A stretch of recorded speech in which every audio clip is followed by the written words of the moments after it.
الف اور حمزہ کی پہچان، بغور ملاحظہ کریں اس کو، الف اور حمزہ کی پہچان، یعنی الف کس کو کہتے ہیں اور حمزہ کس کو کہتے ہیں اور اس کی پہچان کیا ہے وہ بتائیں گے آج۔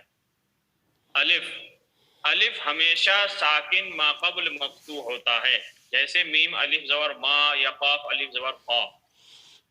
الف کہہ رہے ہیں کہ ہمیشہ ساکن ما قبل مفتوح، یعنی الف ساکن اور اس سے پہلے فتح ہوتا ہے، یعنی زبر ہوتا ہے، آسان زبان میں سمجھیے، ہے نا، جیسے میم الف زبر ما، تو یہ کیا ہے؟ الف ہے، یہ میم الف زبر ما یا قاف الف زبر قا، اور یہ حرف مدہ ہے۔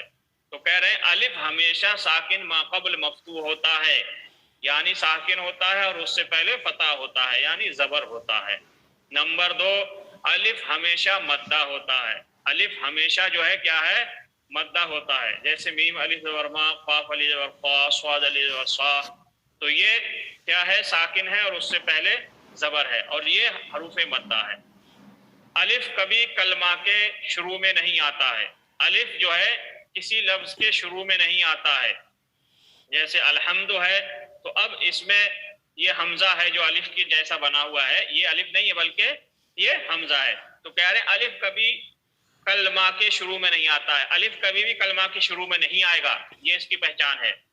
الف کی آواز اپنے مخرج پر اعتماد نہیں کرتی، یعنی ٹھہرتی نہیں، بلکہ ہوا میں تمام ہو جاتی ہے۔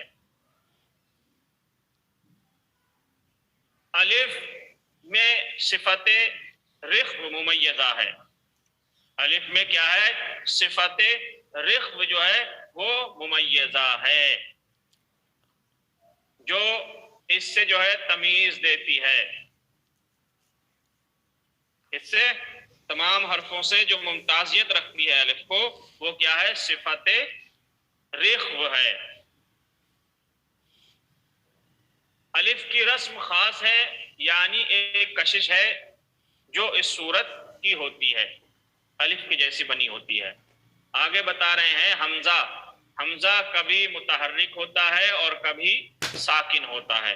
یہ کہہ رہے ہیں حمزہ کبھی متحرک ہوتا ہے، جیسے الحمد کا جو حمزہ ہے یہ حمزہ کیا ہے؟ متحرک ہے۔ تو کہہ رہے ہیں حمزہ کبھی متحرک ہوتا ہے، متحرک کی مثال ہے الحمد، اس پہ جو حمزہ ہے وہ کیا ہے؟ متحرک ہے، یعنی حرکت لگی ہوئی، اور کبھی ساکن ہوتا ہے، کبھی کیا ہے؟ حمزہ ساکن ہوتا ہے، یعنی یؤمنون، اس کی مثال ہے یؤمنون، اس میں کیا ہے؟ حمزہ ساکن ہے۔ تو حمزہ میں ہمیشہ ضغطہ یعنی جھٹکا ہوتا ہے، حمزہ میں جو کیا ہے؟ ہمیشہ جھٹکا ہوتا ہے، جیسے یؤمنون، تو اس میں جھٹکا ہے کہ نہیں ہے؟ تو اس میں جھٹکا ہے۔ نمبر تین، حمزہ کلمہ میں ہر جگہ آتا ہے، حمزہ جو ہے کلمہ میں ہر جگہ آتا ہے، اور الف کلمہ میں ہر جگہ نہیں آتا ہے۔ حمزہ کی آواز اپنے مخرج پر اعتماد کرتی ہے، اور حمزہ میں صفت شدت ممیزہ ہے، حمزہ میں کیا ہے؟ صفت شدت جو ہے وہ امتیاز کر رہی ہے تمام حرفوں سے، اور حمزہ کی کوئی اصلی صورت نہیں ہے۔ عین کا سرا، حمزہ کی صورت، جیسے عین کا جو سرا ہوتا ہے، عین کا جو اوپر کا سر ہے، وہ بھی اس کی جو ہے وہ حمزہ ہوتا ہے، حمزہ کی صورت نہیں، بلکہ حمزہ کی پہچان کی علامت بنائی گئی ہے، اس کی صورت نہیں ہے، لیکن جو ہے کبھی کبھی عین کا سر بھی لکھ دیتے ہیں، اور وہ کیا ہے؟ حمزہ کا حمزہ ہوتا ہے۔ تو حمزہ ہر حرف کے لیے خاص صورتیں موضوع ہیں، بخلاف حمزہ کے اس کے لیے کوئی صورت اصلی نہیں ہے، بلکہ وہ کبھی عین کا سرا ہوتا ہے، کبھی الف کی شکل ہوتی ہے، کبھی واو کی شکل میں ہوتا ہے نا۔ اور یہ کہہ رہے ہیں نا کہ حمزہ کلمہ میں ہر جگہ آتا ہے، کلمہ جو ہے حمزہ جو ہے کلمہ میں ہر جگہ آتا ہے، اور الف جو ہے ہر جگہ نہیں آتا ہے۔ تو باعتبار محل حمزہ کی تین قسمیں ہیں۔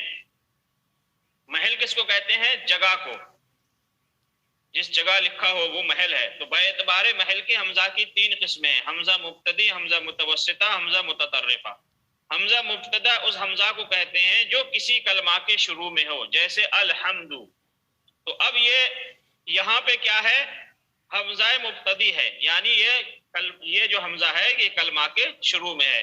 حمزہ متوسطہ اس حمزہ کو کہتے ہیں جو حمزہ کسی کلمہ کے بیچ میں واقع ہو. جیسے یؤمنون، یؤمنون یہ کیا ہے؟ یہ حمزہ جو ہے کلمہ کے درمیان میں ہے، بیچ میں ہے. یا حکمن یعنی کسی کلمہ کے آخر کا حمزہ جس کو حمزہ متطرفہ کہتے ہیں وہ کسی وجہ سے متوسطہ ہو گیا ہو، جیسے آباؤکم وغیرہ. رسمن دونوں کا حکم ایک ہے بخلاف حمزہ متوسطہ و زوائد کے کہ یہ حمزہ مبتدا کے حکم میں ہے، مثل لأحبا وغیرہ یہ بھی بیچ میں ہے. تو حمزہ دو اس میں ہو گئے. اب حمزہ متطرفہ اس کو کہتے ہیں جو حمزہ کسی کلمہ کے آخر میں حقیقتاً ہو، جیسے جا، شا وغیرہ. تو یہ کلمہ کے آخر میں بھی آتا ہے، بیچ میں بھی آتا ہے اور کلمہ کے شروع میں بھی آتا ہے. تو تینوں کی مثال میں نے آپ کو سمجھا دی ہے. جو حمزہ کلمہ کے شروع میں آتا ہے اسے کیا کہتے ہیں؟ حمزہ مبتدی، جیسے الحمد وغیرہ. حمزہ متوسطہ کی مثال ہے یؤمنون، یعنی یہ حرف کے کلمہ کے درمیان میں ہے. اور جا، شا اس کو حمزہ متطرفہ کہتے ہیں جو حمزہ کسی کلمہ کے آخر میں ہو.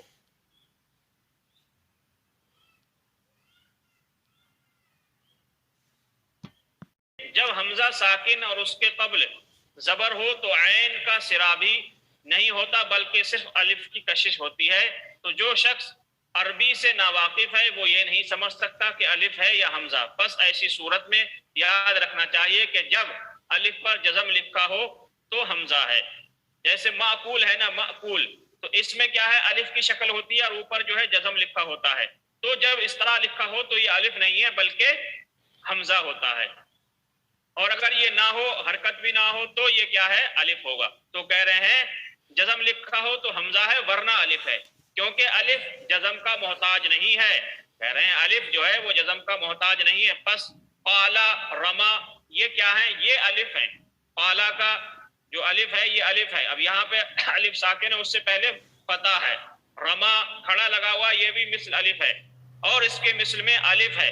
اور امارا، معقول، بعث اور اس کے مثل میں حمزہ ہے. یہ معقول جو ہے شکل اس میں الف کی دی ہوئی ہے لیکن اس پہ جزم لگا ہوا ہے تو یہ حمزہ ہے. بعث اس میں شکل الف کی دی ہوئی ہے لیکن یہ جزم لگا ہوا ہے، یہ بھی حمزہ ہے. امارا الف کی شکل دی ہوئی ہے لیکن یہ بھی حمزہ ہے. قالا، رما وغیرہ وغیرہ یا میم الف اور ما وغیرہ یہ سب جو ہیں الف ہیں.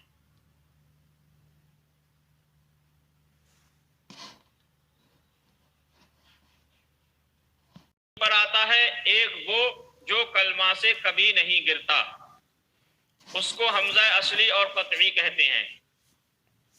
جیسے الحمد یا یؤمنون وغیرہ اس کو حمزہ اصلی اور قطعی کہتے ہیں. دوسرا وہ حمزہ جو کسی حرف یا کلمہ کے ملانے سے گر جاتا ہے، ایسے حمزہ کو وصلی اور عارضی کہتے ہیں.